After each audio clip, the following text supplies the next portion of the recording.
पिंपरी चिंचवड महापालिका सुधारित विकास आराखड्यामध्ये प्रस्तावित केलेल्या मोशी व तीर्थक्षेत्र आळंदीच्या परिसरातील कत्तलखान्याचे आरक्षण रद्द करण्यात येईल। वारकरी, भूमिपुत्र आणि शेतकऱ्यांच्या श्रद्धेच्या बाबतीत कोणतीही तडजोड केली जाणार नाही, अशी घोषणा राज्याचे मुख्यमंत्री देवेंद्र फडणवीस यांनी केली। संत श्रेष्ठ ज्ञानेश्वर महाराज आणि जगद्गुरू संत तुकाराम महाराज यांच्या आषाढी वारी पायी पालखी सोहळा पुण्यात दाखल झाला। या ठिकाणी मुख्यमंत्री देवेंद्र फडणवीस यांनी पालखीचे दर्शन घेतले आणि वारकऱ्यांशी संवाद साधला।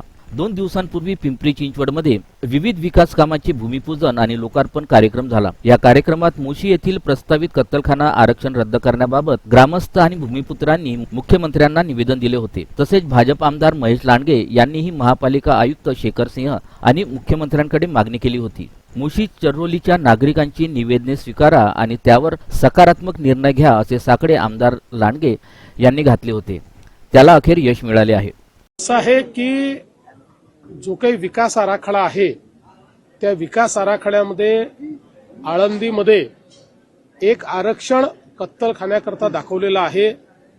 कुठल्याही परिस्थितीत आळंदीत कत्तलखाना करताच येणार नाही, त्यामुळे ते आरक्षण वगळण्याचे आदेश हे मी स्वतः दिलेले आहेत आणि मी संपूर्ण आमच्या वारकरी संप्रदायाला आणि सर्व आमच्या वारकरी जे आमचे नेते आहेत त्या सगळ्यांना या ठिकाणी आश्वस्त करू इच्छितो की कोणत्याही परिस्थितीमध्ये आळंदीमध्ये अशा प्रकारचा कत्तलखाना करू दिला जाणार नाही।